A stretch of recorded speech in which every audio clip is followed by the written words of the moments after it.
Okay. Welcome everyone to Sacred Soulful Sundays with me, B. Pila. And I am so excited about this moment in time. I can't, I can hardly contain myself. Because, uh-oh, we got to mute. Hold on. Let me mute some people here. All right, there we go. So, very very interesting download today that I want to share. But before I get into that, I want to go over a few things about what we are all experiencing. I think we have just crossed. We're in the middle of it because we started. I think the August moment of the Lionsgate started to usher in this energy very, very strongly. I knew and has been talked about in all of the zeitgeist that this was coming from a perspective of, you know, everyone out there, I think, is talking about this. Even people that probably don't even know, that are not in this world as deeply as some of us are, um, have been talking about things that they may never have really contemplated. I think there's a lot of activity in this awakening field that is, permeating. It's kind of like going through the cells, the membranes of the field and penetrating our minds. But beyond that, I feel that we're experiencing it at all levels of our being. Okay. And it's hard to pin down because it's we are very physical. As we all know, we are all in a very physical, dense plane that we call lovingly the 3D reality. And we don't know what to do with this information yet. We're in this process. Some of us are more in tune than others. Some of us are, let's call it, to use their words today, digesting the light in a much better way than others. And to some, it's causing a destabilization on different levels. Let me see if I turn, is that better? I don't know. There's a lot of light on me, but I guess that's good. All right. So what do I mean by that? I mean that we are firmly let's imagine that we have entered another room. Like in this room that we were in, the light was very dim, right? So our physical eyes were more dilated, right? Because they were trying to navigate this dark room. Okay. Then we open the doorway or a portal. Okay. And we entered another room. This room is flooded with light. Okay. I mean, there's windows everywhere. It's like so much light that it's almost blinding. So our physical bodies, our eyes contract, our pupils contract so that it can adjust to the light, right? And then as we're in that room for a longer period of time, we start feeling a little more normal and we start seeing, and our pupils go back to a state of stabilization. Does that make sense? So this is how the best I can describe the transition that we are going through. Okay? We have entered a very light-filled room. And to some people, you know how some movies tell you this has flashing lights and may affect you, right? Some people can experience it as like imbalance, dizziness, nausea, headaches. Your body goes like, whoa, wait a minute, what's going on, right? This is exactly what we are going through. And that light is coming through our astrological realm, our sacred sun. the energies of the gravitational pulls of all the planets, just like the moon affects the tides every month. Okay? It affects us. We don't consider it because we don't think of ourselves as water, but we are. Does that make sense? Right? Have you guys ever seen the movie Elementals? Right? That movie is perfect because it really talks about the elements that we are. And some of us are more water, some of us are more fire, some of us are more earth, and so on, right? So we are receiving this vibrational frequency, and we are little conduits of the frequency, right? So now we've gone into this room that has all this light. Now, when we were in the dark room, when we were in the darker, dimmer room, we didn't see things clearly, right? We probably didn't notice that there was dust on the surfaces. There might have been a few cockroaches in there, you know. There might have been a few insects that we didn't really want to look at, you know, and that's called our shadow, right? But now we walked into a very light-filled room in which we see it all. So the first step, what happens when you walk into this light-filled room and you finally can see once you stabilize your vision? You start noticing that there is dust on the furniture and spider webs in the corner and cockroaches that have to be like put away, right? And you go, oh my God, this is what I've been living in? Holy crap. And then you start the process of purging. You purge the room. You start organizing it. You see clearly that things were cluttered, hoarded, ugly, dark. And you may be in the beginning stages of that or in the end stages of that. Some of us have been doing this for a very long time, right? We walked into the light, but everybody else was still in the dark room, right? But now hordes and hordes, not using the same word again, are coming through the portal.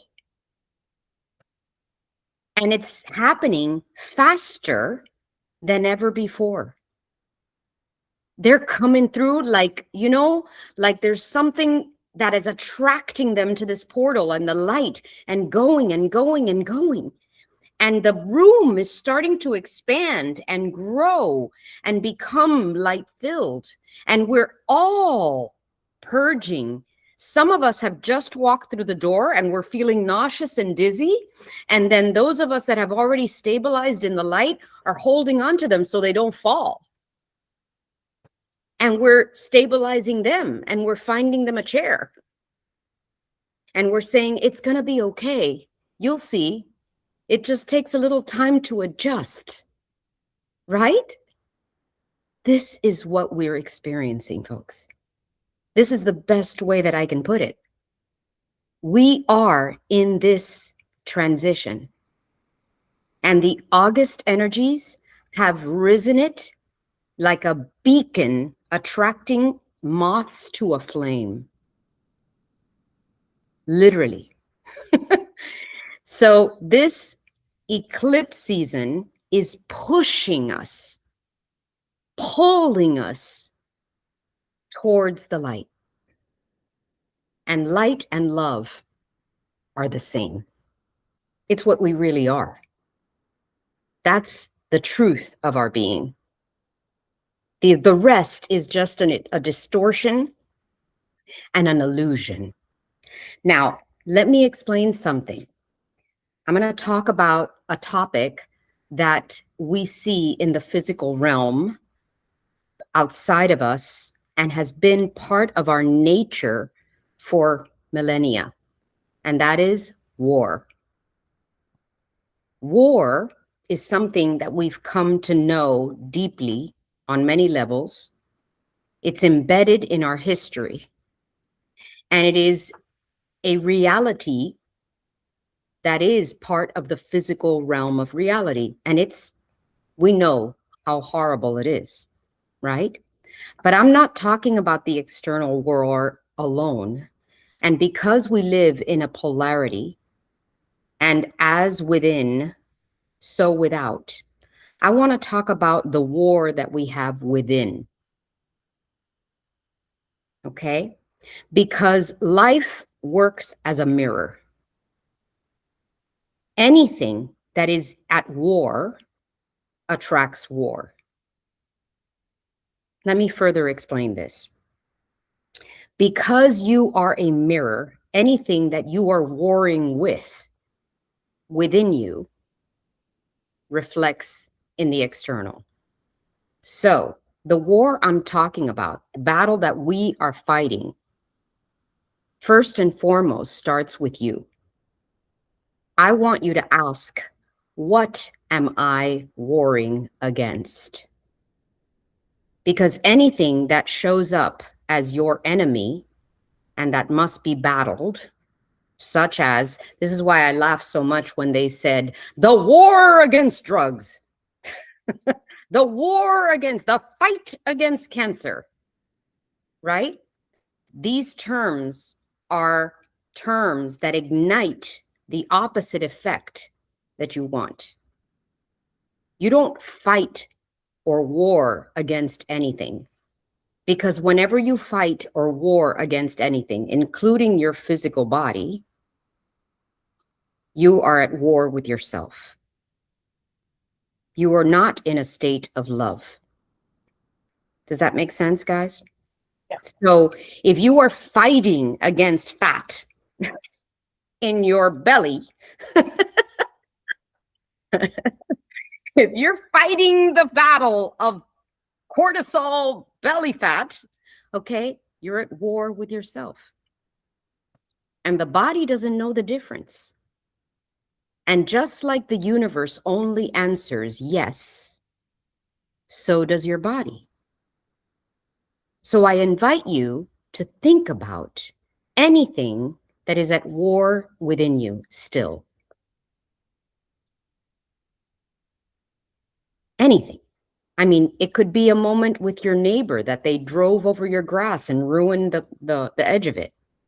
It could be that you're standing in line and you're getting frustrated because the people in front of you are too slow and you got to get somewhere. These are little baby wars. You know why? Because they spark an energetic frequency that ignites war. And as within, so without. So war is war, no matter what it is. That's why some careers are so extremely draining, and we have to honor them, because people that are called to take on those careers, such as attorneys, police officers, soldiers, anybody that is in a state of, puts themselves in a state and position of war at all times, is not only, I mean, they are presenting themselves as warriors, correct? It's exhausting. That's why some people can't take it. Like, they just can't be in that state. And some people can, without it letting affect their lives and their internal beings. So energetic frequency is what this talk today is about. That's why it's called stabilizing your frequency. And I'm going to go into the transmission very soon, but I needed to set the groundwork of how everything operates, because everything is energy. And what they're saying today is that we are no longer blind to this. We are very much awake and very much seeing the truth of it all. We are seeing that everything is energy and frequency. because time has collapsed. This extended time of between the moment that we think a thought and we manifest it has gone like this. Okay? It shrank. And I don't know if you are experiencing that, but I'm sure you are, seeing that time has become like mush. There's like an instant connection to your thoughts, your energies, your frequencies, and what comes up in your reality. Am I right? Okay.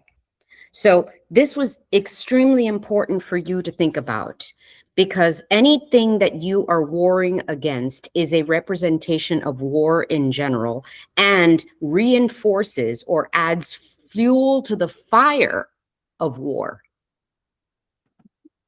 So if we want to stop war without or outside of ourselves, we must stop it within ourselves. And how do we do that? Through the opposite energy of it, which is love. We love it away. We say, you know what?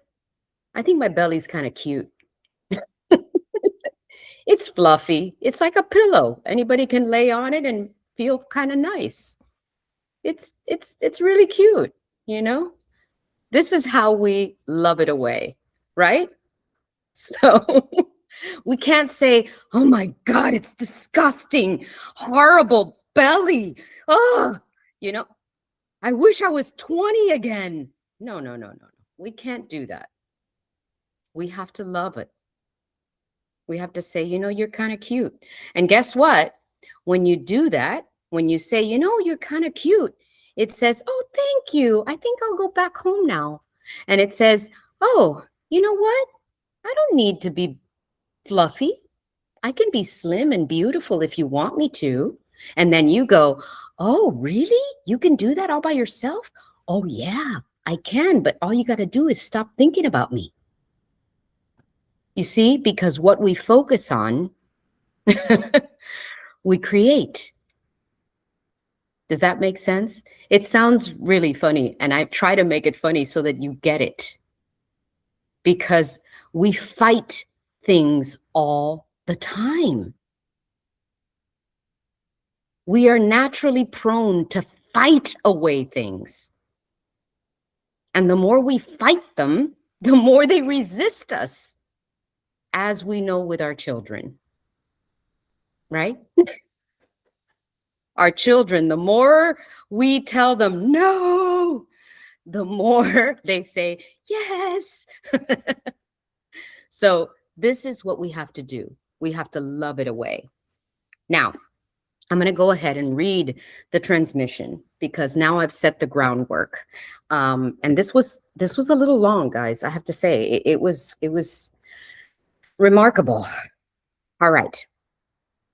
So as we enter a new field of possibilities for all who have been able to maintain a frequency of love, the reality of your lives will begin to shift. It is imperative that you remain steadfast in your focus on the good and positive aspects of your life. And this will this will ensure the creation for yourself and others. You are beginning to understand that your thoughts influence the magnetic field around you, and every physical and even your physical bodies are subject to this vibratory influence, because the illusion of time is shortening to express itself more readily. In other words, your mind can manipulate time. Some days it may, I'm having such a hard time seeing this today. Sorry, guys. Some days may seem to last forever, and some days just fly by.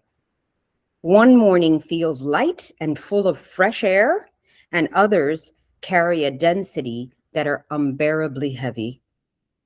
This is due to the fluctuations in light frequency that you and your physical bodies are able to absorb.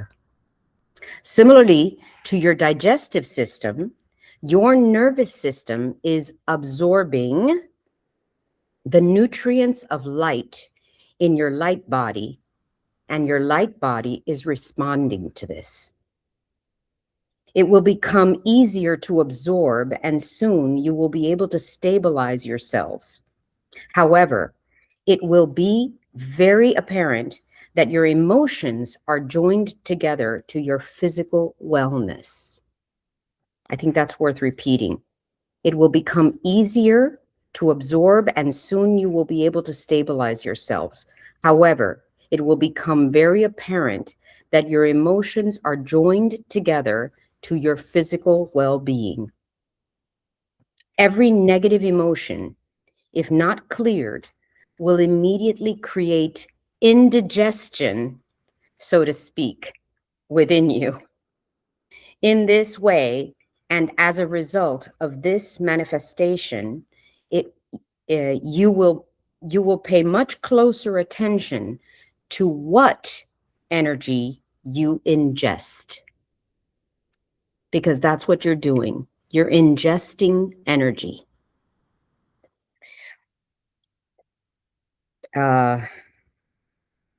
Be it by the information that you take in or the energy fields of people that carry that density.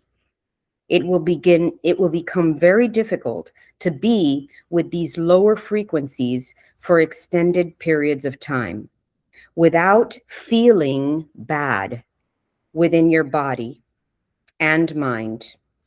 In this way, you will see the evidence of your new heaven on earth. Your reality will be like a bubble of protective light that surrounds you everywhere you go. You will smile at how seemingly simple this is and marvel at how you hadn't understood energy in this way before. You will finally get how the universe and all within it works, totally based on energy and frequency. As some of your most brilliant masters have continuously tried to teach you, Tesla, Jesus, and even Einstein, these beings were all ahead of their time.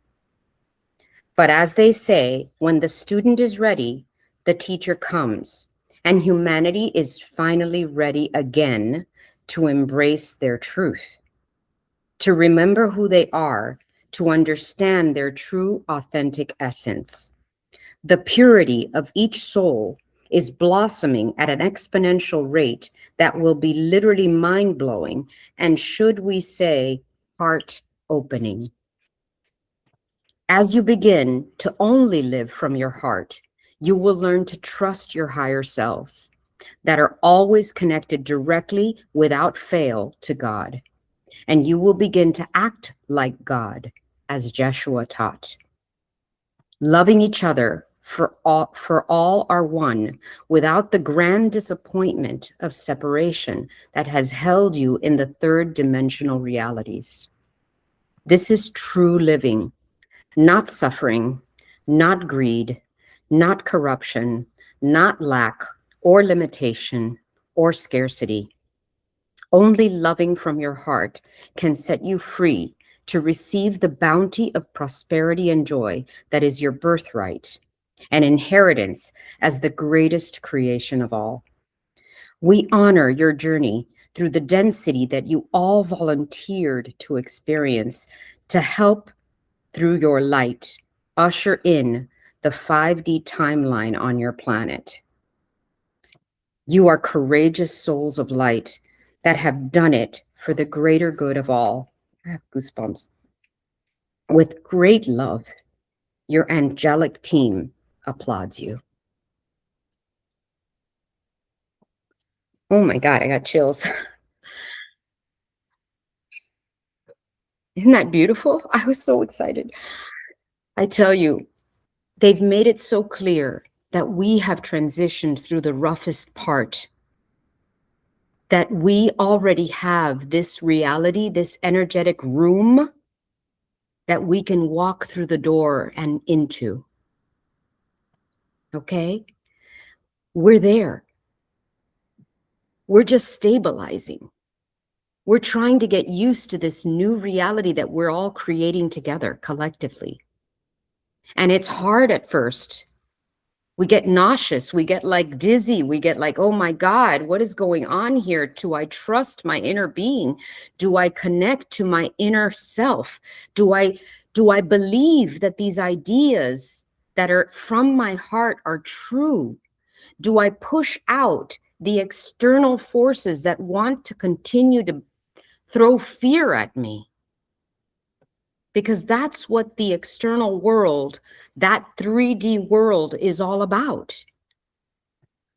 We had to go through the journey of fire. You know what came to my mind? Have you guys seen the movie Princess Bride? Yes.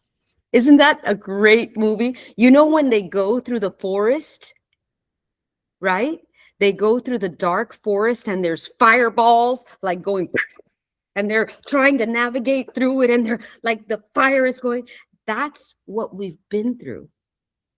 Okay? That's what we've been through. And we continue to go through. But guess what? We volunteered for this.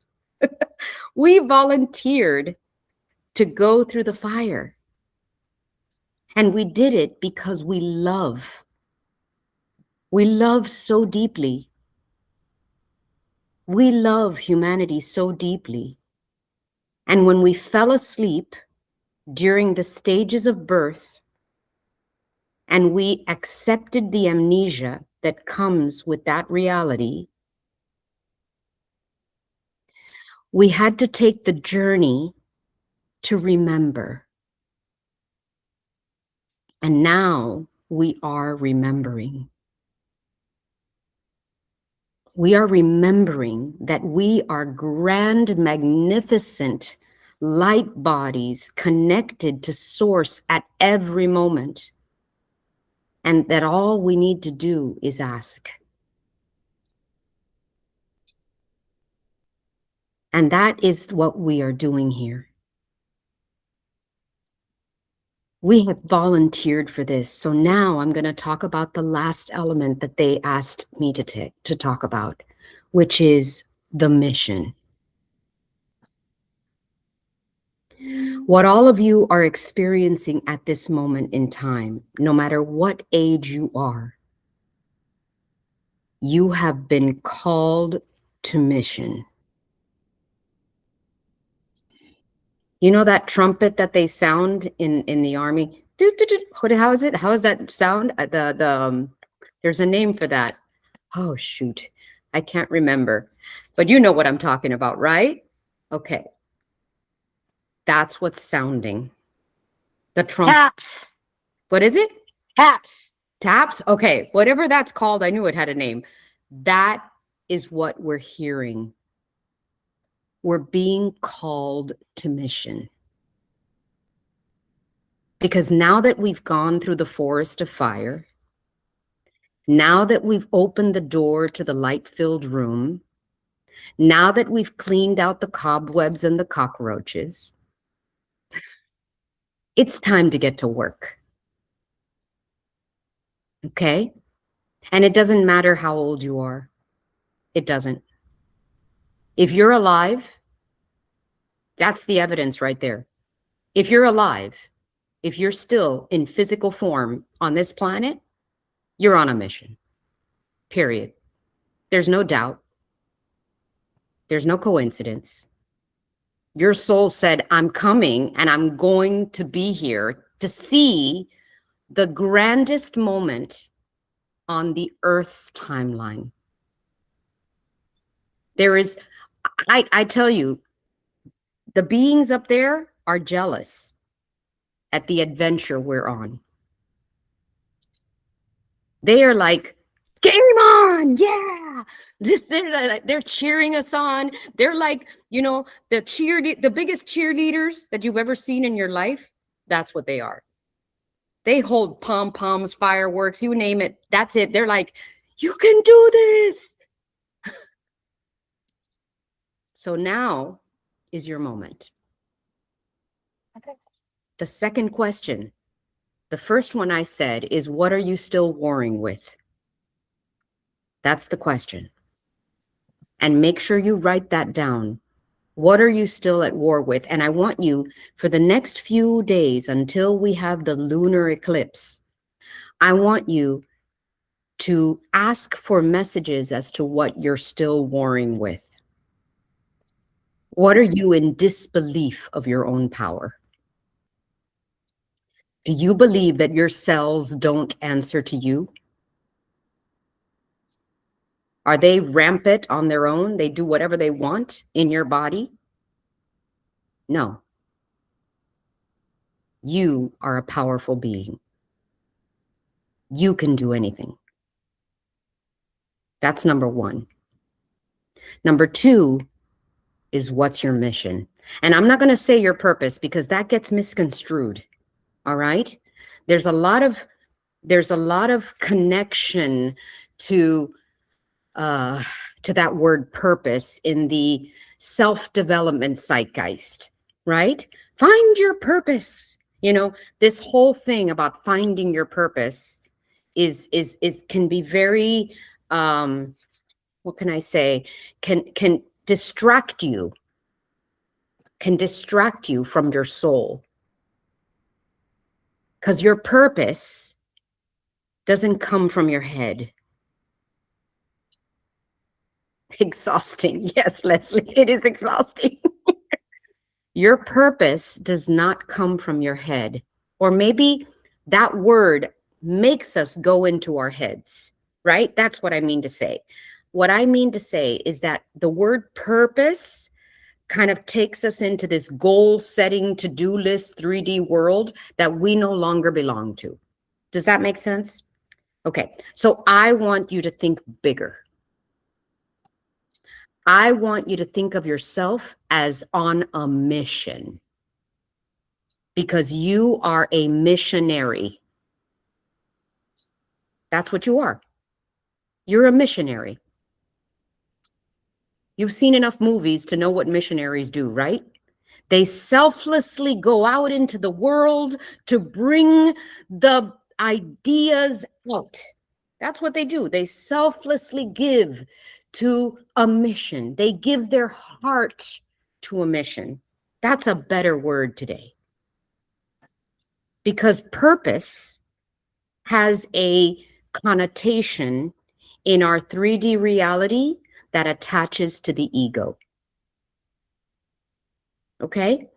Because we've been trained, all of us who have gone to self-development classes, all of the business schools and the coaching and the things, all of that, the first thing they do, and in fact, let me tell you, it served me very well, because when I was asked what's my purpose, I answered it straight away and wrote a book about it. And that started me on the journey, because my purpose was to create sacred spaces so that people live inspired lives. That was my purpose, right? Or so I thought. That was just a beginning.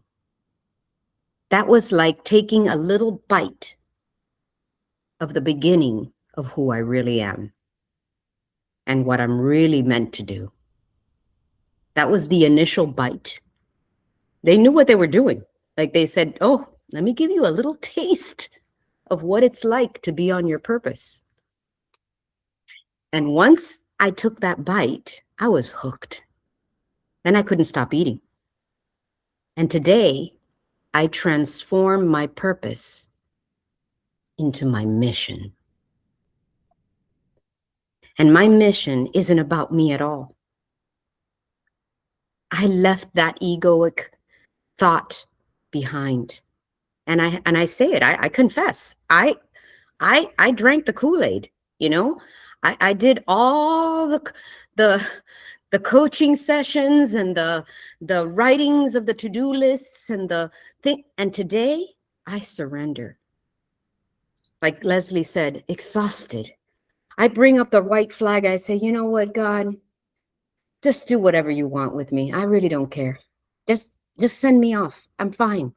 Whatever adventure you have for me, I accept. I accept. So the mission, like Mission Impossible, right? If you choose to accept it, is to be the way shower that you are. In whatever facet, in whatever way, in whatever capacity you have within you, to shine light and love onto this planet. That's it. Even if you sit under a tree like Buddha and meditate all day long, I don't care. It's whatever you feel like doing. Whatever brings you joy, because I guarantee you that whatever brings you joy is the mission. Whatever you've been denying yourself because it's supposed to make money and pay the bills, that's the mission.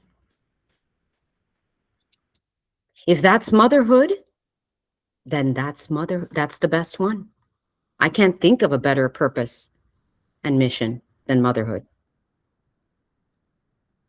You're planting seeds for the future generations that are going to carry us forward. So whatever your mission is, do it with all of your heart. And the weird reversed engineering about this is that as you become more grounded in your mission, as you bring your frequency up and give, the more you receive. It's how it works. It's a beautiful thing. It's how nature works. We've been fighting it the whole time. We've been doing this backwards.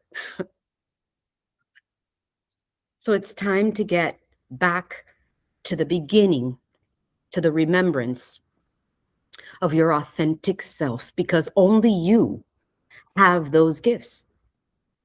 You came with a perfect set of gifts and talents.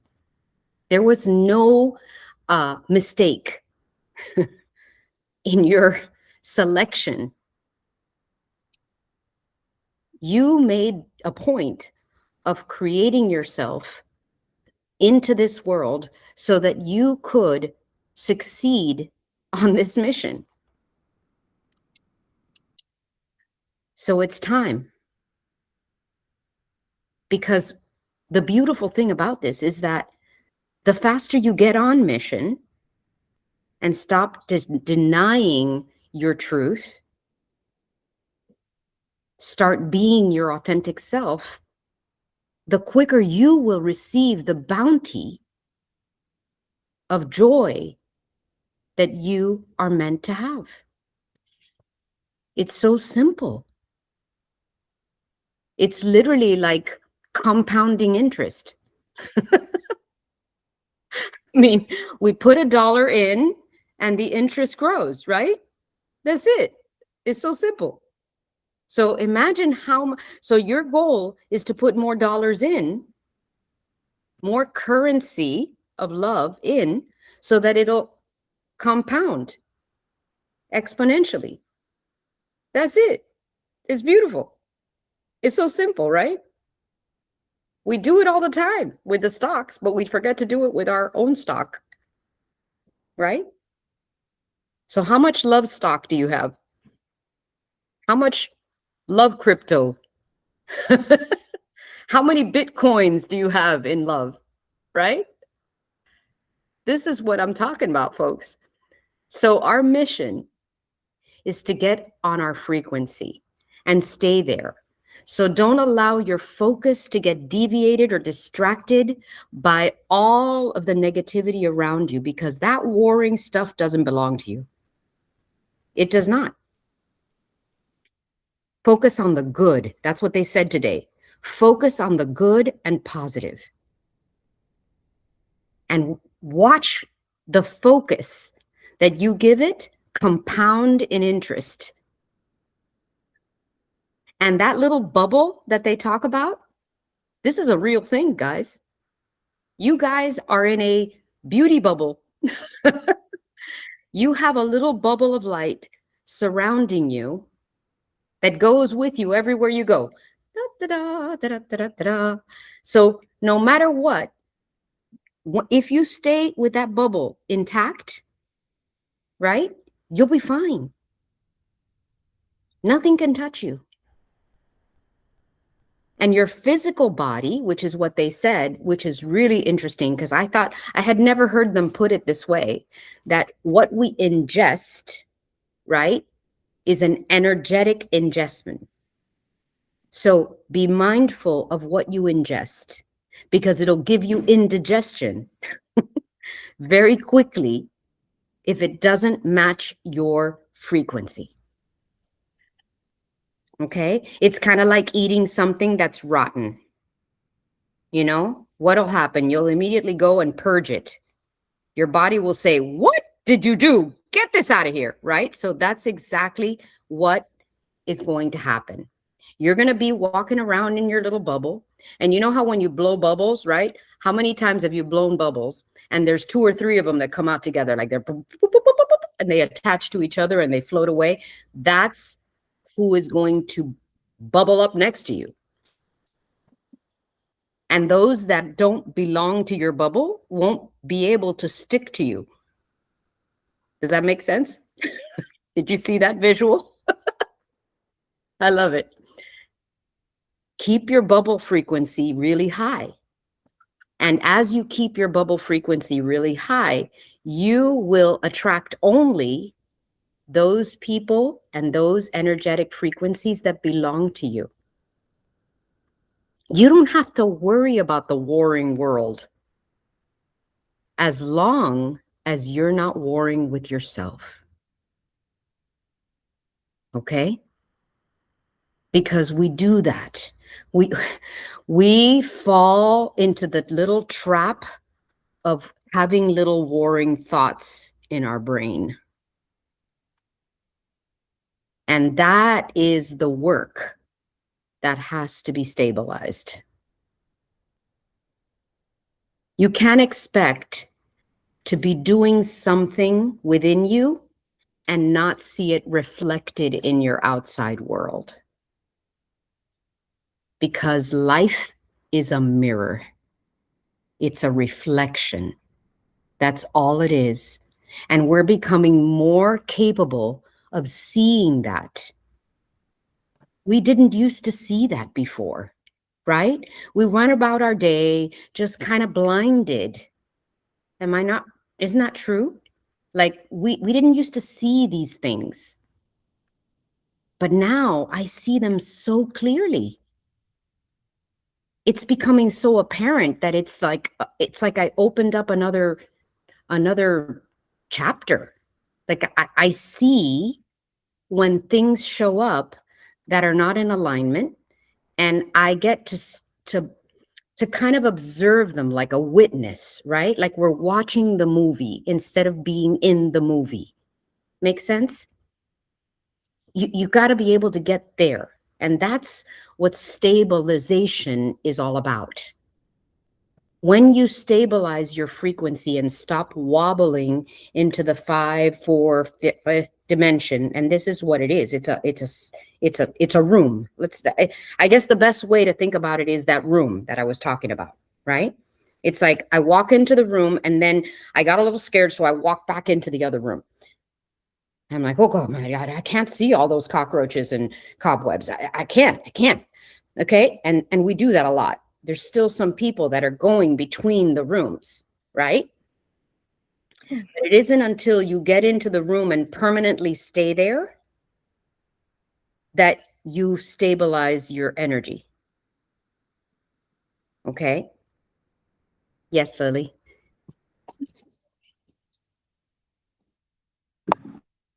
Hi. You know that conversation that you and I had yesterday morning, everything that you're saying right now, and that I pointed out that I have to be more mindful of my social media usage.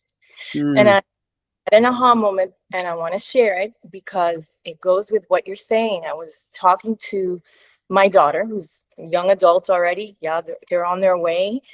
And I was trying to talk to her and say what you started off this message today about, where attention goes, energy flows. But of course, you say that to just anyone, and energy that they're not listening. And then I realized, I told her, Hannah, let me have your phone, because if I look at your Instagram or your TikTok, I can tell so much about you, because your algorithm picks up what you pay attention to the most. Oh, So if you go on my phone, honestly, on my algorithm, I have astrology, Matias Stefano. I have timeline shifts, Elizabeth April, Dolores Cannon. But then, I have some other things. And I feel like our life is an algorithm. And where you put your attention, you bring into your reality, which I did this week, which was a huge wow, because I was paying attention, like I wrote to you, to what was going on in the world. And honestly, I was really, I don't know what the word is, but I liked seeing things where justice happens. Like I like seeing where there's an argument, and then something good comes out of it. I don't know how to explain it. I don't want to get into it too much. It could be in politics. It could be a debate. It could be a police that stopped someone that was trying to do something wrong. Just anything on my Instagram. And all of a sudden I started getting more of that on my feed. And I noticed that it was happening in my life as well.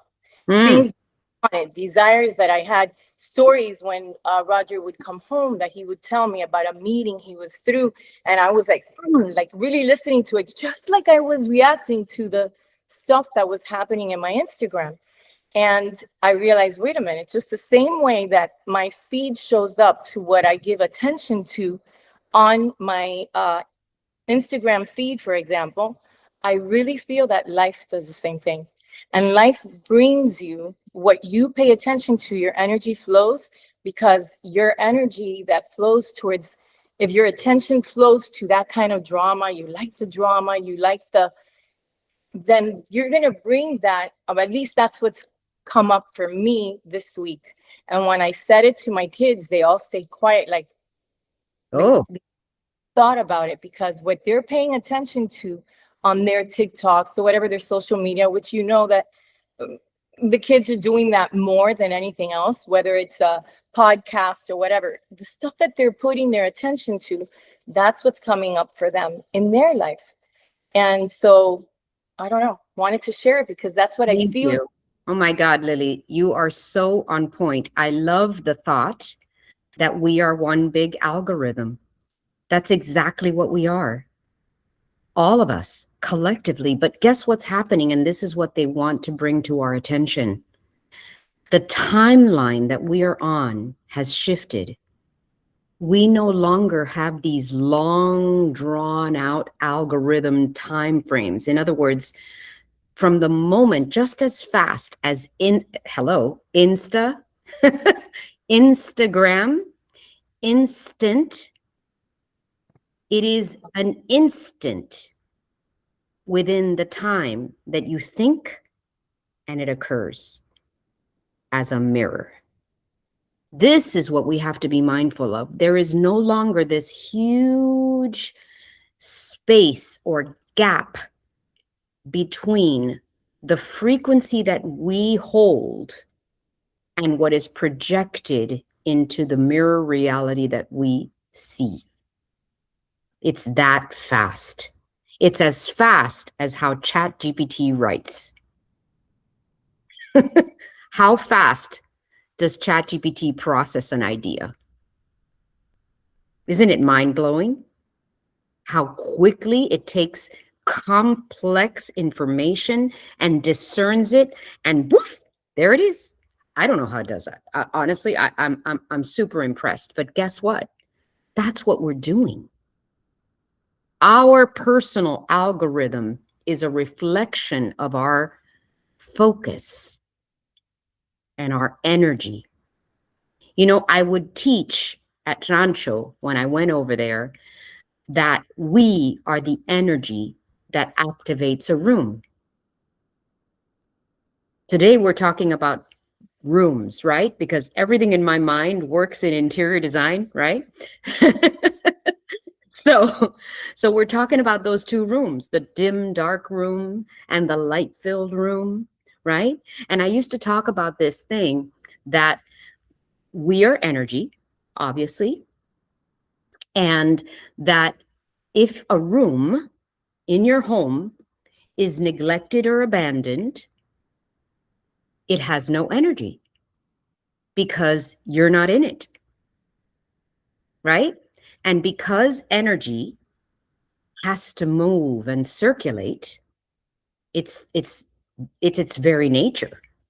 It's to move, circulate. Okay? So when a room is neglected or abandoned, we feel it. It's an energy, right?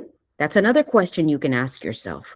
What room in my home doesn't have the energy of the human being that I am in it, right? And that will be the room that needs vibration.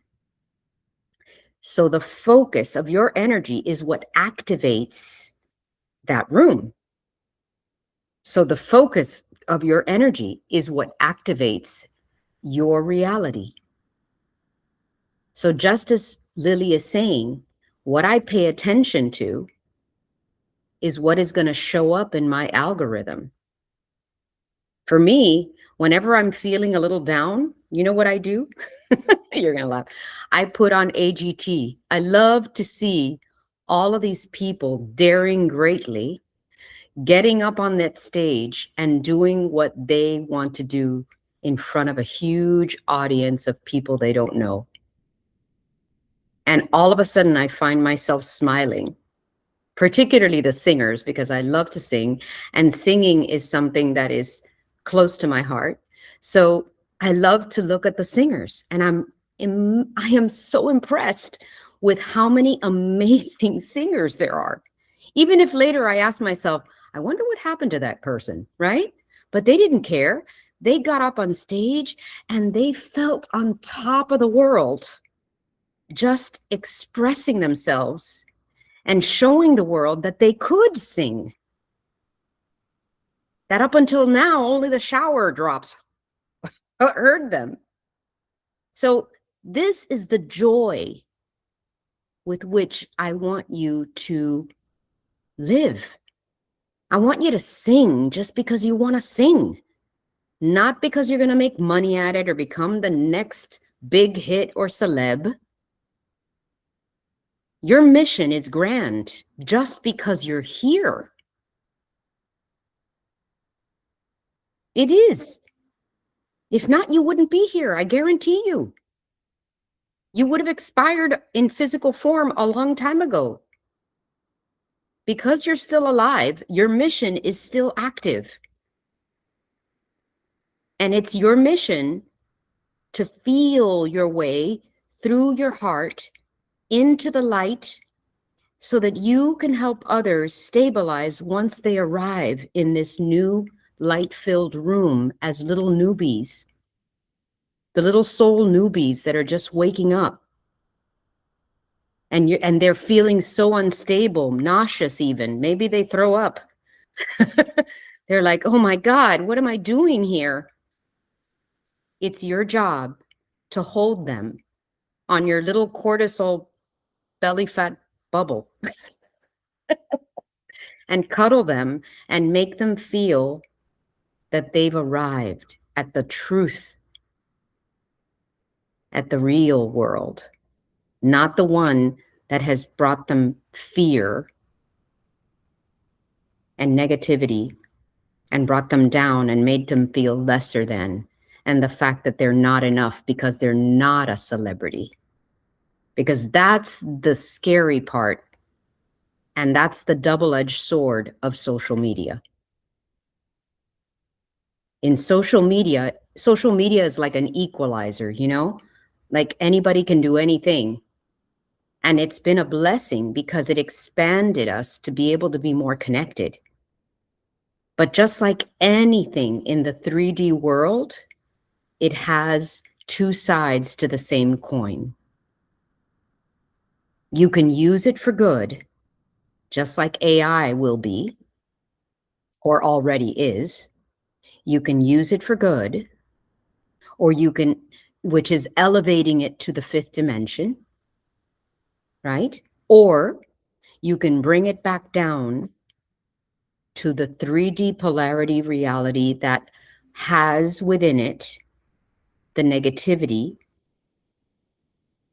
all of that side of it that doesn't bring us up in frequency. So choose wisely, folks. Choose wisely. And like everything, start with you. You can't fix the external without addressing the internal.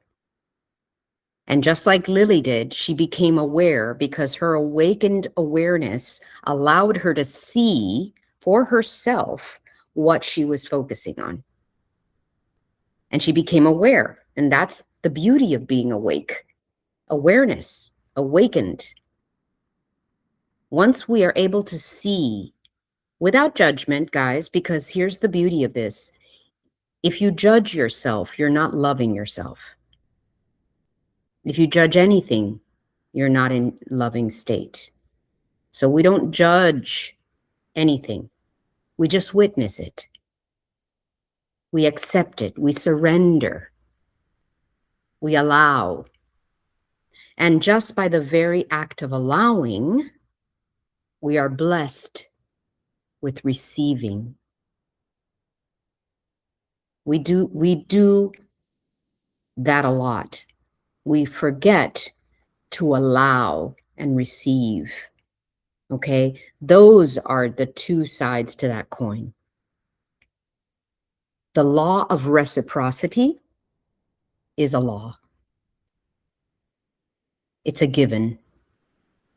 So get on mission. Find what's still warring within you. Stabilize your frequency by simply dropping into your heart. Leave the fear-based egoic thoughts, because the true war that is happening right now is the war between narcissism and altruism. That's the real war, folks. The minute we're able to stabilize that, we will eliminate, as if by magic, the war in the external. It cannot exist if we don't believe it. Your belief is your strongest capacity. That's what we're doing. And I have to say, we are supported. Please remember that you're not alone. Please remember that you are a community. I am blessed to witness this incredible group of people that are on the same mission, that we get it. And we just have to help others get it too. If we continue to do that, without fail, you will see in your reality, no matter how destabilizing the frequencies are, you will see the evidence show up in your life. And it'll prove it to you. It'll prove itself to you that this is real. I joke with my friend Magita. I tell her, I'm going to be in your little bubble soon. Because, you know, she gets that. And I hope that all of you are living in your love bubble. There's nothing wrong with that, because if you felt a tinge of guilt, which is normal, because that's how we've been trained, okay? Some of us might feel a tinge of guilt when we say, I live in my love bubble, right? Because other people may not be. But don't feel that. You know why? Because everyone has a right to arrive at the light and the love in their own time. That's okay. But if you are called to help bring others up, if you bump into somebody, an old friend, okay, that you may not have seen in years, which has happened to me, because I want you to know there were years that Evelyn, who was my high school friend, was not in my life. And we were on different paths. And then one fine day, poof, she arrived. And it's a mystery to me how that happens. And yes, that's how it happens.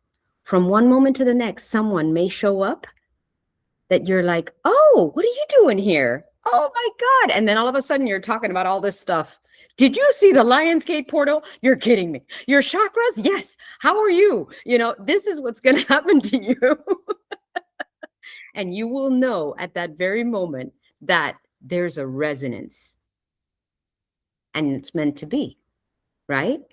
And the same thing will happen with those that may have been with you forever. And then all of a sudden, poof, they're out. It's okay. Don't feel bad.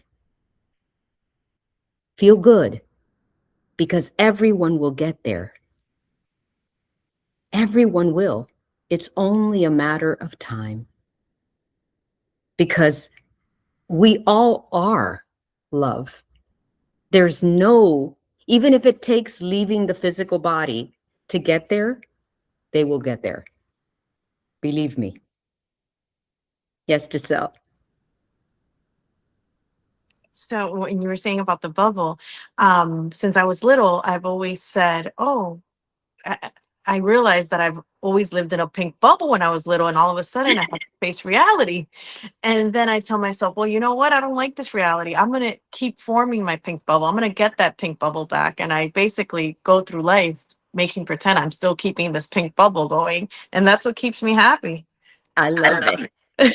Well, listen, I have a joke about pink, right? If you've been on this chat long enough, you know that I had a very strange relationship with that color. I didn't know. Because it represents the feminine, right? And for years and years, I really pushed my feminine aside. That side of me was underdeveloped, let's call it that way, right? And today, I'm so in my feminine that it's like sometimes I have to remind myself to be a little more masculine. And it's been a beautiful journey to find that pink within me. And pink has a beautiful connotation, right? Because number one, it's like rose quartz, right? It represents the heart. It represents love. It's the soft side, right? It's the feminine. So it's very funny that you say that that's your pink bubble. I love it. I love it. Let us all live in a pink bubble. Thank you, guys. I am so excited for these times. I really am full of joy, even if it feels sometimes that we're a little wobbly, a little nauseous, a little unstable. We'll get there. Be on your mission. I love you all. Namaste. How much syrup do you want? Namaste. Namaste, ladies. Thanks, Judy. Happy Bye, Sunday. loves. 11:11 Love you all. starting to become a habit. 11:11 again. As it Thank should. you. Bye. Bye. You're there.